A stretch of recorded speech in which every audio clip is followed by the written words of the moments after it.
Good morning, Greg. How are things in beautiful Donegal this It morning? is lovely. We had a gorgeous day yesterday, Owen, and today's faring up okay.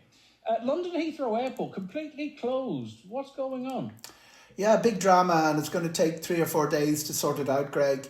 Very spectacular. A lot of listeners will have seen the fire on social media that broke out just before midnight last night.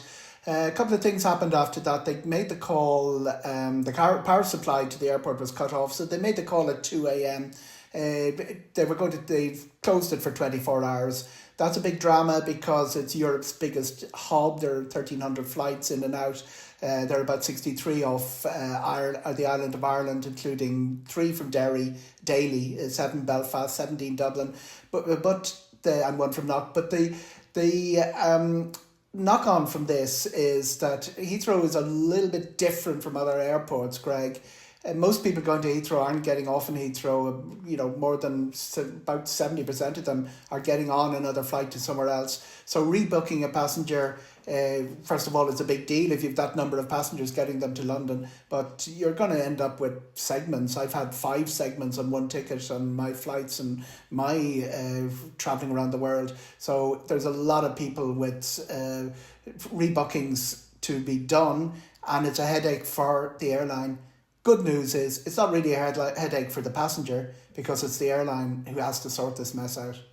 Yeah, that's good. But as you say, it's a lot of connection flights. It's like flying through Dubai, presumably, or that area if you're heading on to Australia. And all of those hubs, we don't have the volume going to Charles de Gaulle or Amsterdam or Frankfurt, Dubai, Doha, Abu Dhabi, all these places that Istanbul, that people would be familiar with. The overall number of flights to, I think, all of those places from Dublin in a day would be just slightly more than what we have to Heathrow. When you're connecting through Heathrow, if your connection is late, which happens, you have another flight in an hour between the 17. So those 34 rotations that are cancelled, they're only the start of a bigger problem.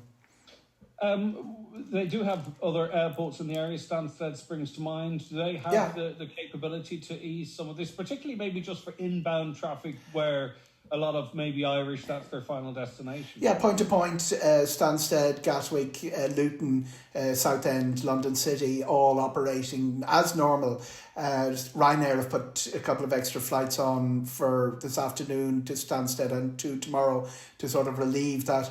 That's pretty okay for the point-to-point side, but they really can't cope with the volume Heathrow has. Gatwick does have 2 runways, but they can't operate together. They have to... they're in such proximity to each other, they can only operate one, and Stansted only has 1 runway. So the volume of traffic is, we saw it, 120 aircraft were in the sky this morning when the airport was closed. Heathrow Airport was closed at 2 a.m. and some of them went to Amsterdam, coming in from the east, Manchester, Glasgow. Shannon got 6 of them as well, coming from the west, because the first wave from North America comes in the morning. The afternoon wave comes in around 1 o'clock, Los Angeles, San Francisco. A lot of those guys were turned back. They hadn't passed out of American airspace.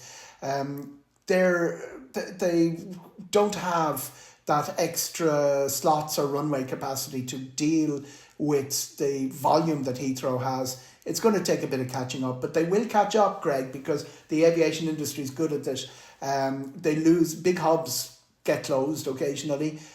Chicago O'Hare is quite vulnerable to ice. About 2 or 3 times a winter it can lose an entire day with an ice storm. And the airlines are good at sorting the mess out. It is a mess though, and it's going to take some sorting out. Yeah, but as you say, to actually coordinate what they coordinate to begin with, I can't get my head around. So I have faith in them to be able to sort it out going forward. If you were to even start to imagine there's 5,500 for Dublin and probably about 8,000 passengers flying in for even that alone, all those rebookings, and the bulk of it's falling on British Airways. British Airways is 50% of the London Heathrow capacity. The bits that are breaking down from the airline point of view are the customer service. It's normal sort of sort of a Pavlovian almost reaction by airports, say contact your airline. You haven't a hope in hell of contacting an airline. What's going on, or has it come across your desk much, the bag restrictions with Ryanair? I'm seeing quite a few posts on social media where, you know, people feel that their bag is fitting into these, you know, that Ryanair are cracking down on this.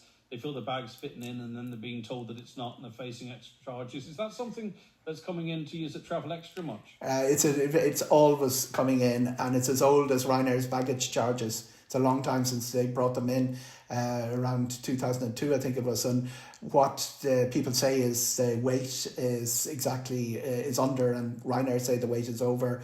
The bag doesn't fit in the size, or oh yes, it does. All of that stuff it's pretty much, when you're in the business of charging for bags, you're in that constant fight with passengers. It's something I put to Michael Leary, and he says, I'm not interested in money.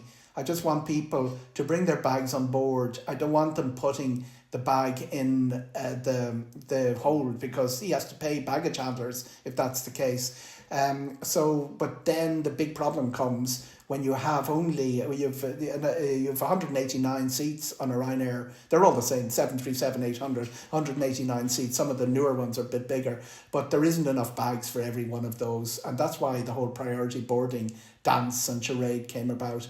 The other thing you got to remember is that Ryanair are not Ryanair check-in. When you're in most airports in Europe, they're actually subcontracted.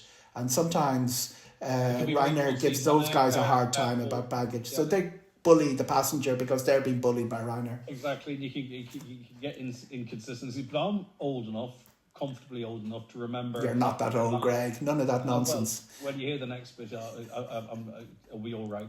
That travelling by a plane seemed like it would never be something I could ever do. It was only ever going to be those high rollers that could dream of even getting on an Aer Lingus flight, or whomever was flying there. So if Ryanair say to me, jump, I say how high. You're very, very right. I mean, the revolution was caused by Ryanair. It was £240 Irish return to get to London all those years ago. There was shock when Ryanair started introducing fares of £90. Now you can get there if you book at the right time for €15. It's quite amazing. Yeah. All right, listen, thanks, Eoghan. Check out travelextra.ie. Always a great pleasure, Greg. Eoghan Corry, thank you very much.